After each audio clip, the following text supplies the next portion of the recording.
அனைத்துலக உயிரோடை தமிழ் ILC தமிழோடு இணைந்திருக்கிறீர்கள். உலக நாள் நிகழ்ச்சியில் இணைந்திருக்கிறீர்கள். தொடர்ச்சியாக ஈரான், இஸ்ரேல், அமெரிக்காவுக்கு இடையிலான போர் தொடர்பான நிலைமைகளை பார்ப்போம். கலையத்தில் அரசு அவர்கள் இணைந்திருக்கின்றார். வணக்கம் அரசு அவர்களே. வணக்கம் ராஜாணி. அனைத்துலக உயிரோட தமிழ் உறவுகளுக்கு அன்பு கலந்த வணக்கம். இன்னொரு நிகழ்ச்சியில் இணைந்திருக்கின்றோம் அரசு அவர்களே. தொடர்ச்சியாக இந்த போர் தொடர்பான நிலைமைகளை பார்ப்போம். முதலில் எங்களுடைய உறவுகளுக்கு இன்று 37வது நாள் எவ்வாறு இருக்கின்றது காலநிலை என்றதை கூறுவீர்களா?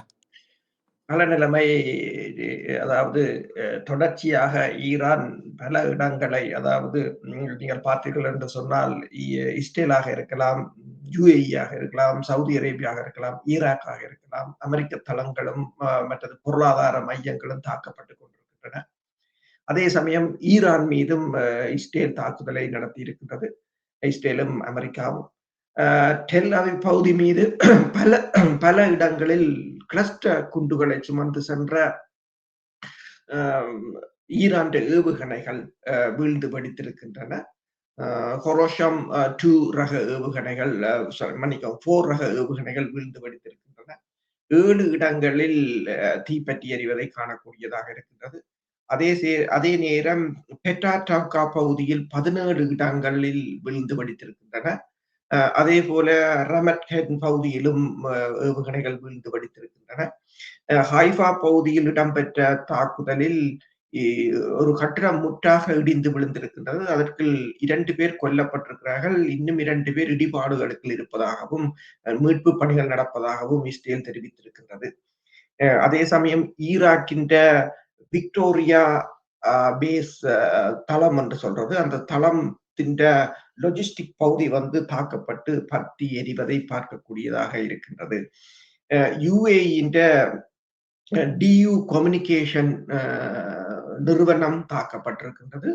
கிட்டத்தட்ட 8 மில்லியன் மக்களுக்கான இன்டர்நெட் வசதிகள், தொலைபேசி வசதிகளை ஏற்படுத்தி கொடுக்கின்ற அந்த நிறுவனத்தை ஈரானின் ஏவுகணை தாக்கி இருக்கின்றது. மிகப்பெரிய ஒரு தாக்குதல் என்று அதை கூறுகிறார்கள். சேதம் ஏற்பட்டிருப்பதாகவும் தெரிவிக்கப்படுகிறது. சவுதி அரேபியா மீதும் தாக்குதல் நடத்தப்பட்டிருக்கின்றது. சவுதி அரேபியா அதை ஏவுகணைகளை தாங்கள் இன்டர்செப்ட் பண்ணியதாக கூறுகிறது. அதே நேரம் ஈரான் மெஹரபாத் ஏர்போர்ட் தாக்கப்பட்டிருக்கின்றது. ஷரீப் பல்கலைக்கழகத்தின் மீதும் குண்டுகள் வீசப்பட்டிருக்கின்றன.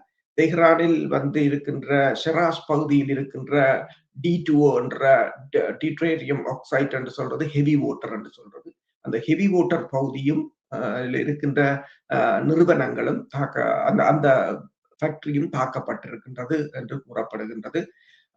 அதே சமயம் நீங்கள் பார்த்தீர்கள் என்று சொன்னால் இந்த ரெஸ்கியூ நடவடிக்கை, அதாவது ஈரானிற்குள் அமெரிக்கா மேற்கொண்ட அந்த F-15E தாக்குதலுக்கு உள்ளாகினது எல்லோருக்கும் தெரியும். அதிலிருந்து விழுந்த விமானிகளை மீட்கும் பணி, விமானிகளில் ஒருவர் முதல் மீட்கப்பட்டிருந்தார், 2வது மீட்கும் பணி தொடர்பான பல தகவல்கள் இப்போது வெளியாகி கொண்டிருக்கின்றன. அதில் பார்த்தீர்கள் என்று சொன்னால் இதுவரையில் 12 விமானங்களை இந்த 2 நடவடிக்கையிலும் இந்த 2வது நடவடிக்கையில் அமெரிக்காவும் இஸ்ரேலும் இழந்திருப்பதாக இப்போது தகவல்கள் வந்து கொண்டிருக்கின்றன. அதில் பல முரண்பாடுகள் இருப்பதாகவும், இந்த நடவடிக்கை எவ்வாறு மேற்கொள்ளப்பட்டது என்று சொல்லியும், ஏன் அது இவ்வளவு இழப்புகளை சந்தித்தது என்று தொடர்பாகவும் இப்போது பல படைத்துறை ஆய்வுகளாக இருக்கலாம், அல்லது பல இராணுவ வல்லுநர்களின் கருத்துக்களாக இருக்கலாம், அல்லது பல அதாவது இந்த நடவடிக்கையை மேற்கொண்ட தரப்பு அதை எவ்வாறு மேற்கொண்டார்கள் என்றது தொடர்பாகவும் இருக்கலாம். மற்றது அமெரிக்காவும் இஸ்ரேலும் கூறுவது போல விமானங்கள் குண்டு வைத்து தகர்க்கப்பட்டதா அல்லது சுட்டு வீழ்த்தப்பட்டதா என்பது தொடர்பாக பல ஆதாரங்களும் இப்போது வெளியாகி கொண்டு இருக்கின்றன. இந்த நடவடிக்கைக்கு பிறகு இப்போது அமெரிக்கா தீவிரமாக பேச்சுவார்த்தை மேடையே பாகிஸ்தானை தீவிரமாக அணுகி வருவது போல் தெரிகின்றது. ட்ரம்ப் அவர் தனது காலக்கெடுவையும் இப்போது ஏப்ரல் 8ஆம் தேதி வரையிலும் நீடித்திருப்பதாகவும் கூறப்படுகின்றது.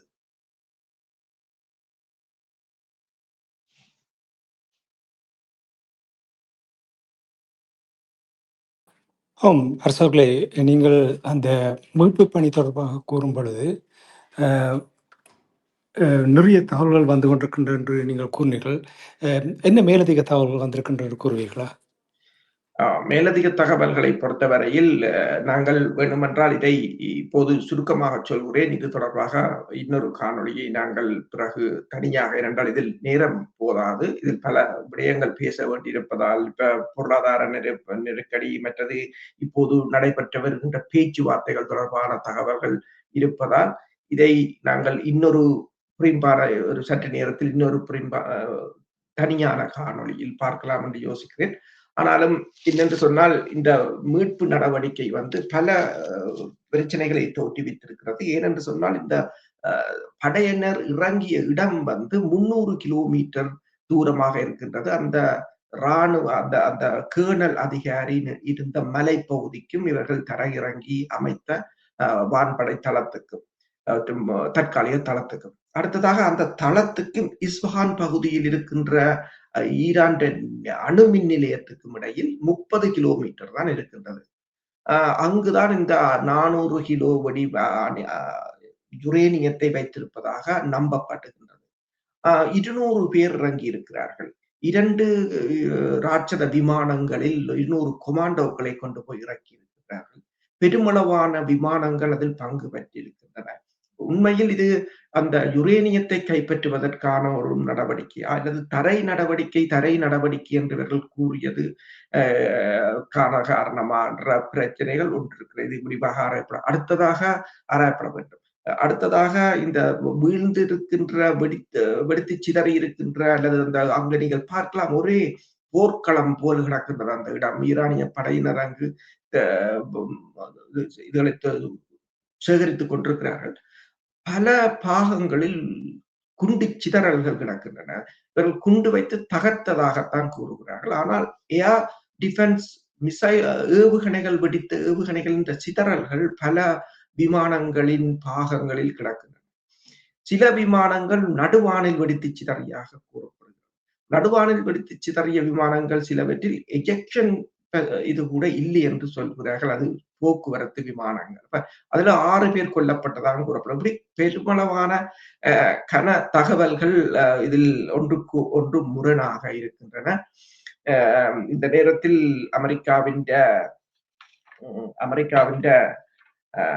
செனட் சபை உறுப்பினர், அதாவது ஹவுஸ் ஆஃப் ரெப்ரசன்டேட்டிவ் ஹபராஜ் என்ற ஹவுஸ் ஆஃப் ரெப்ரசன்டேட்டிவ் உறுப்பினர் வந்து அமெரிக்காவின் போர்த்துறை அமைச்சர் பீட் ஹெசத்தை வந்து நாட்டுக்கு அவர் ஒரு அவமானம் என்று சொல்லியும் அசௌகரியம் என்று சொல்லியும் தலைமைக்கு அவர் ஒரு ஃபிட் பண்ண மாட்டார், தலைமை தாங்குவதற்கு அவர் ஏற்றவர் அல்ல என்று சொல்லியும் அவரை உடனடியாக பதவி விலக வேண்டும் என்று சொல்லியும் அதாவது அங்கு நடந்த கேள்வி பதில் நடவடிக்கையின் போது அவரிடம் சில கேள்விகளை கேட்ட பிற்பாடு அவருக்கு நேரே முகத்துக்கு முன்னால் அவ்வளவு பேருக்கு முன்னால் எல்லோரும் தான் அதில் இருந்தார்கள், மார்க்கோ ரூபியோ தொடக்கம் எல்லோரும் அவருக்கு முன்னாலே கூறிவிட்டார், நீர் உடனடியாக இந்த பதவி விலக வேண்டும் என்று பீட் ஹெசத்துக்கு கூறியதையும் பார்க்கக்கூடியதாக இருந்தது.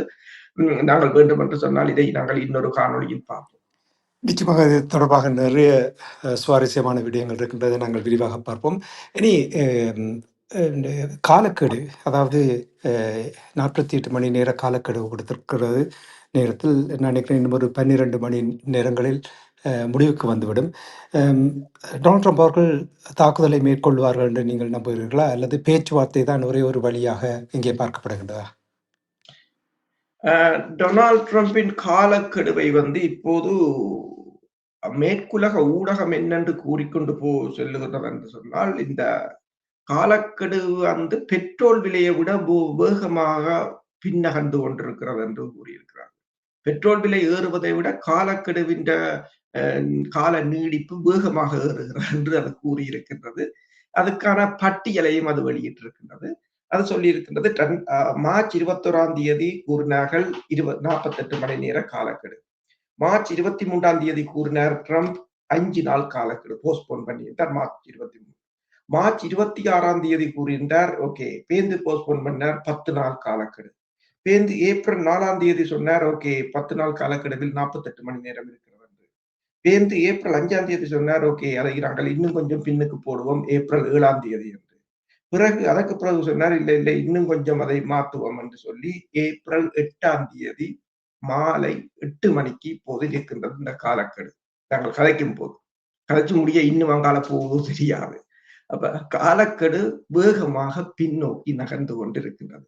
இந்த காலக்கெடுவுக்குள் தான் ஒரு தரையிறக்கத்தை 200 கொமாண்டோக்களுடன் ட்ரை பண்ணி பார்த்தது போல் தெரிகிறது. இதுக்கு அவர்கள் இதில் 2 நோக்கங்களை வைத்திருந்தார்கள். ஒன்று இந்த படையினரை மீட்பது, ஒன்று இல்லை என்றால் இந்த இதை அகற்றுவது. இந்த அணு அதாவது நாங்கள் முதலும் பேசியிருந்தோம். ஒரு தடை நடவடிக்கையை மேற்கொண்டு இந்த யுரேனியத்தை அகற்றிவிட்டு, ஓகே எங்கள் படை நடவடிக்கை முடிஞ்சது என்று இதிலிருந்து வெளியேறுவதற்கான ஒரு வழியைத்தான் தேடினார்கள்.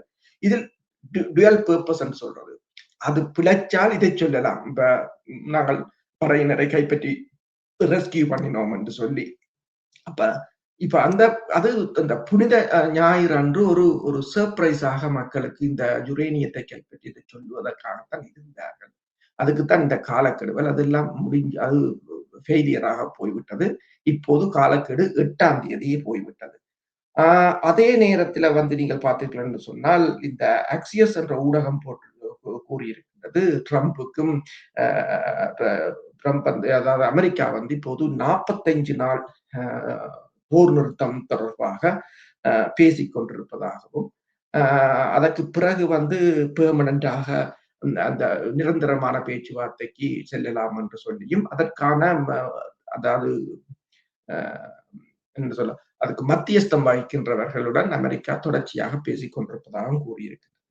அதே நேரம் நீங்கள் பார்த்தீர்கள் என்று சொன்னால் ஈரான் சொல்லி இருக்கின்றது என்னென்று சொன்னால் ஹோர்முஸ் நீரிணை இப்போதைக்கு திறக்கப்பட மாட்டாது.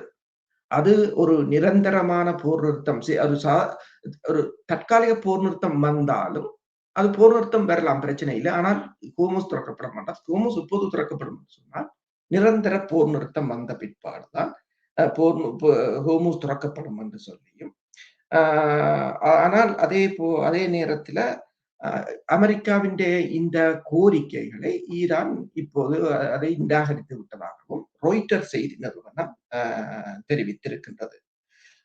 அப்ப அதே சமயம் ஜிம்பாப்வே ஈரானில் இருக்கின்ற ஜிம்பாப்வே தூதரகம் ஒரு தகவலை வெளியிட்டிருக்கின்றது. we have lost the key என்று சொல்லி ஹோர்முஸ் நீரிணைன்ற திறப்பை துளைத்து விட்டோம் என்று ஜிம்பாப்வே தூதரகம் தெரிவித்திருக்கின்றது. அதற்கு ஈரான் பதில் அளித்திருக்கின்றது. கீ ஃப்ளவர் பொட்டுக்கு கீழே இருக்கிறது, அதை நண்பர்கள் தேவை என்றால் எடுத்துக்கொள்ளலாம் என்று ஈரான் அதற்கு போட்டிருக்கின்றது. இதே நேரத்தில் பார்த்தீங்கன்னு சொன்னால் இஸ்லாமாபாத் உடன்பாடு என்றொன்றை பாகிஸ்தான் இப்போது தயாரித்துக் கொண்டிருக்கிறது. நேற்று இரவு முழுவதும் பாகிஸ்தான் ஃபீல்ட் மார்ஷல் ஆசிர் முனீர் ஜேடி வான்ஸுடனும் அமெரிக்காவின் பிரதி அரச தலைவர் ஜேடி வான்ஸுடனும் அதே நேரம் ஈரான் வெளிவார அமைச்சர் அப்பாஸ் அரக்சியுடனும் தொடர்ச்சியாக பேச்சுக்களை நடத்தி கொண்டிருந்ததாக ராய்ட்டர் தகவலை வெளியிட்டிருக்கின்றது. இப்போது மேலதிகமாக அவர்கள் கூறுகிறார்கள் இது 2 ஃபேஸ் என்று சொல்றது, 2 அடுக்குகளை கொண்ட ஒரு உடன்பாடு என்று சொல்லியும், அதாவது முதலாவதுல என்னென்று சொன்னால் இமீடியட் ஃபேஸ் அதாவது உடனடியான நடவடிக்கை என்னென்று சொன்னால் 2 பக்கமும் ஸ்ட்ரைட்டாவே போர் நிறுத்தம் சீஸ்ஃபயரை உடனடியாக. அடுத்தது ஹோர்முஸை ஓயிலுக்காக மட்டுமாவது உடனடியாக திறப்பது. இரண்டாவது அது இரண்டாவது ஃபேஸை அவர்கள் 15 தொடக்கம் 20 நாட்களுக்கு போடுகிறார்கள். முதலாவது ஃபேஸ் ஆரம்பிச்சு 15 தொடக்கம் 20 நாட்களுக்கு 2 கிழமைக்கு பிறகு ஒரு ஃபைனல் காம்ப்ரிஹென்சிவ் பீஸ் டீல் நெகோசியேட்டட் என்று சொல்லி ஒரு இறுதியான தீர்வுக்கான ஒரு சமாதான பேச்சுவார்த்தை என்று சொல்லியும் அதை ஒரு தற்காலிகமாக இஸ்லாமாபாத் அக்கோர்ட் என்று சொல்லி இஸ்லாமாபாத் உடன்பாடு என்று சொல்லியும் அழைக்கப்படும். அதற்கு அடுத்த திட்டமாக ஃபைனல் டீல் என்று சொன்னால் ஈரான் இந்த நியூக்ளியர் புரோகிராமை லிமிட் பண்றது, அதை கட்டுப்படுத்துவது, அதாவது அணு ஆயுதத்தை செய்ய போவதில்லை என்று சொல்வது. அதைத்தான் அவர்கள் இவ்வளவு காலமும் சொல்லிக் கொண்டிருந்தார்கள். அப்ப இதுல பாத்தீங்கன்னு சொன்னா இந்த ஏவுகணையை மட்டுப்படுத்துவது வேற ஒன்றும் இதுல இல்ல. ஆக இந்த நியூக்ளியர் இதை மட்டுப்படுத்துவது என்று ஒரு அது அதை ஈரான் செய்ய வேண்டும் ஃபைனலா. அதற்கு ரிட்டர்னாக என்றால் அமெரிக்கா என்ன செய்ய ஈரான் இதை செய்தால் அமெரிக்கா என்ன செய்யும் என்று சொன்னால் ஈரான் மீதான முழுமையான தடைகளையும் அகற்றுவது. ஈரான் ஃப்ரோசன் அதாவது தடை செய்யப்பட்டு அல்லது கையகப்படுத்தப்பட்ட சொத்துக்கள் அனைத்தையும் திருப்பி ஒப்படைப்பது. அதற்கு பிறகு இந்த ஹோர்மூஸ் பாதுகாப்பு தொடர்பாக ஒரு பிராந்திய போர்டர் ரீஜனல் ஃப்ரேம்வொர்க் என்று சொல்றது. பிராந்தியத்தில் அதுக்கான ஒரு கட்டமைப்பை உருவாக்குவது என்று ப்ரப்போசல் ஒன்றை இப்போது இஸ்லாமாபாத் ப்ரப்போசல் ஒன்றை அசீர் முனீர் வந்து கொண்டு வந்திருக்கின்றார். அதற்கு வந்து இப்போது ஈரான் அதிகாரிகள் ராய்ட்டருக்கு என்ன தெரிவித்திருக்கிறார்கள் என்று சொன்னால், தாங்கள் இந்த திட்டத்தை ப்ரப்போசலை வந்து பெற்றிருக்கிறோம், உங்களுக்கு அனுப்பியிருக்கிறார்கள், ஜேடி வேன்ஸுக்கும் அனுப்பியிருக்கிறார்கள். ஆனால் நாங்கள் இன்னும் அதை இந்த டெட்லைன் அதுகளை தொடர்பாக இன்னும் நாங்கள் முடிவெடுக்கவில்லை, அதை இன்னும் ஏற்றுக்கொள்ளவும் இல்லை உத்தியோகபூர்வமாக என்று அவர்கள் கூறியிருக்கிறார்கள். இப்போ நீங்கள் இந்த ஹோமூஸ் நீரினை திறக்க மாட்டோம் ஒரு நிரந்தர தீர்வு என்று கூறும் பொழுது இது ஈரானுக்கு ஒரு பலமான நிலையை இந்த முடக்கி இருப்பது பலமான நிலைமையை பலமான ஒரு நிலையை கொடுக்கிறதா, அல்லது இப்போ டொனால்ட் ட்ரம்ப் அவர்கள் விரக்தியில் இருக்கின்றார், அவர் வெற்றியை பெற்றுவிட்டேன் என்று கூறினாலும் கூட நீங்கள் ஏற்கனவே இந்த பொருளாதாரம் தொடர்பாக கூறும் பொழுது பெரிய ஒரு சிக்கல் இருக்கின்றார். அப்படின்றால் தாக்குதல் நடத்துவதற்கான வாய்ப்புகள் இருக்கிறதா?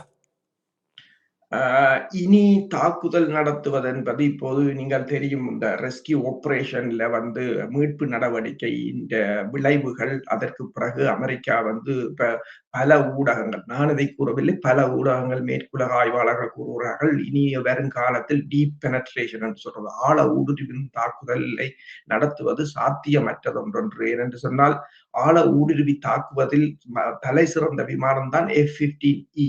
அதுதான் இப்ப F-35 இருக்கலாம் அல்லது F-18 இருக்கலாம். இவர்கள் அந்த விமானங்களுக்கு F-16 இருக்கலாம். அந்த விமானங்களுக்கு எரிபொருள் நிரப்ப வேண்டும், நீண்ட தூரம் பயணிக்க முடியாது.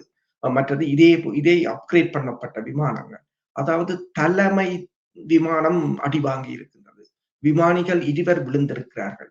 இனி ஈரான் ஏர் டிஃபென்ஸ் என்று சொன்னால் ஈரான் இவர்கள் கூறியது போல ஈரான் வான் பாதுகாப்பு முழுமையாக என்று கொஞ்சம் கூட இவர்களால் முறியடிக்க முடியவில்லை. ஏனென்று சொன்னால் ஒரு மீட்பு நடவடிக்கையை நீங்கள் 12 விமானங்களை இழந்திருக்கிறீர்கள். 12 விமானங்களும் தொழில்நுட்ப கோளாறால் விழாது. 12 விமானங்களிலும் எத்தனையோ விமானங்கள் நீங்கள் நெடுக போய் சொல்ல முடியாது. ஒரு விமானம் விழலாம்.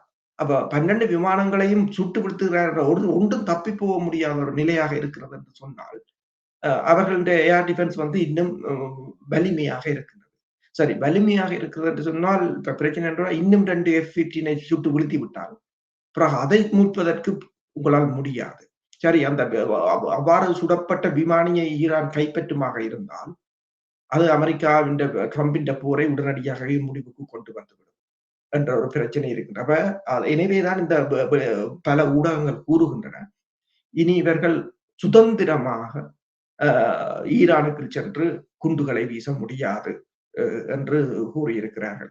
அதைத்தான் ஈரானும் கூறியிருக்கிற, இன்னும் சில நாட்களில் நாங்கள் முழுதாக எங்கள் வான்பரப்பை மீட்டெடுத்து விடுவோம். அவ்வாறு ஒரு நிலைமை நடந்தால் போருக்கு அதற்கு பிறகு ஒன்றும் பண்ண முடியாத ஒரு நிலையாக இருக்கு. எனவேதான் இப்போது பீஸ் டீலுக்கு இவர்கள் நீங்கள் சொன்னது போல அந்த சமாதானத்துக்காக முயன்று கொண்டிருக்கிறார்கள் பாகிஸ்தான் ஊடாக.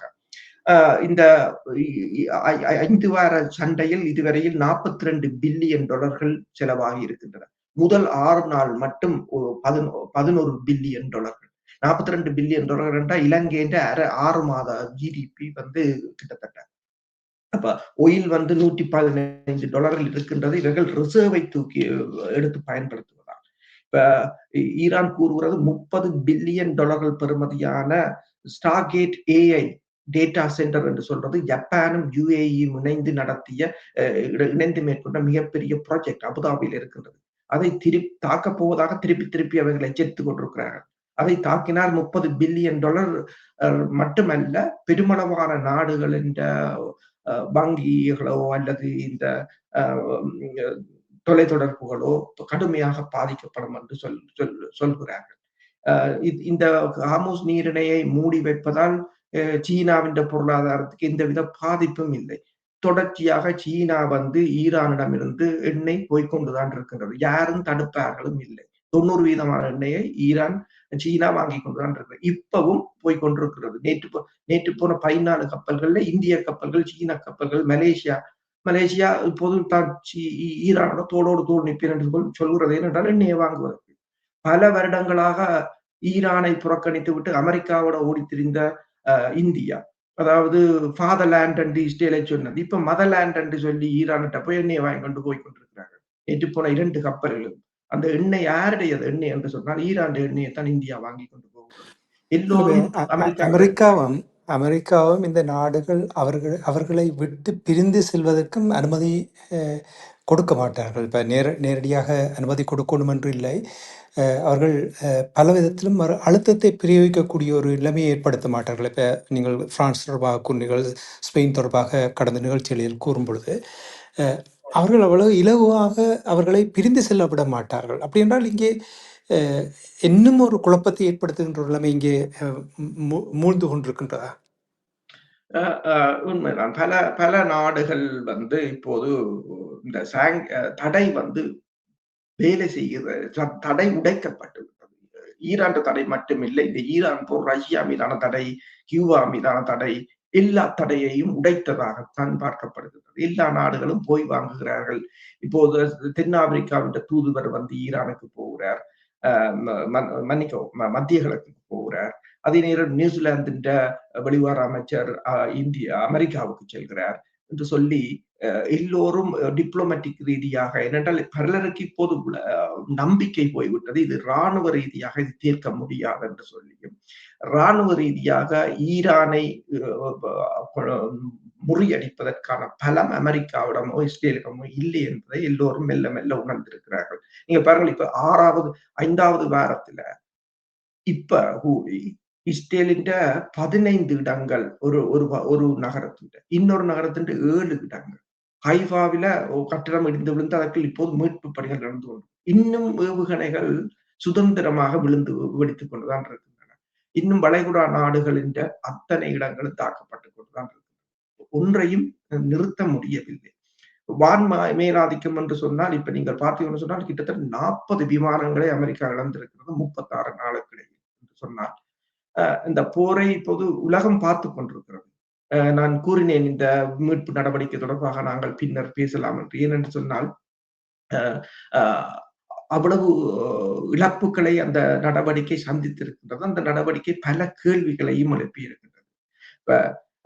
இப்ப நீங்கள் பார்த்தீங்கன்னு சொன்னால், இந்த நடவடிக்கை இப்ப தரை இறக்கம் என்று ட்ரம்ப் கூறினாலும் அது ஒரு சாத்தியமற்ற நிலையாகத்தான் இருக்கின்றது.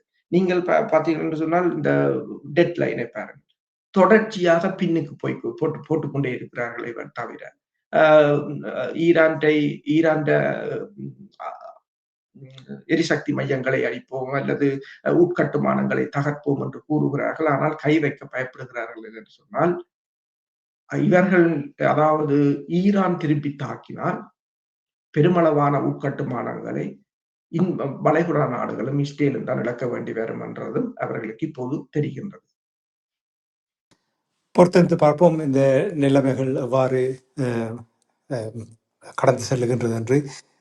நிச்சயமாக நீங்கள் கூறியது போல் 2 விடயங்கள் விரிவாக பார்க்க இருக்கின்றது. இந்த மீட்பு பணியினுடைய எவ்வாறு கையாண்டார்கள் என்றதையும், அதனால் ஏற்பட்டிருக்கின்ற இழப்புகள், இனி பொருளாதாரம் ஒரு பெரிய ஒரு சிக்கலை எதிர்நோக்கி கொண்டிருக்கிறது. அந்த விடயங்களை நாங்கள் அடுத்து வரும் நிகழ்ச்சியில் பார்க்கலாம் என்று கூறிக்கொண்டு, இன்று இந்த தகவலை உயிரோடை தமிழ் உறவுகளோடு பகிர்ந்து கொண்டதற்காக உயிரோடை தமிழ் அன்பர்கள் சார்பாக நன்றி கூறிக்கொண்டு, மீண்டும் ஒரு நிகழ்ச்சியில் இணைந்திருப்போம். அதுவரைக்கும் நன்றி, வணக்கம் அரசர்களே.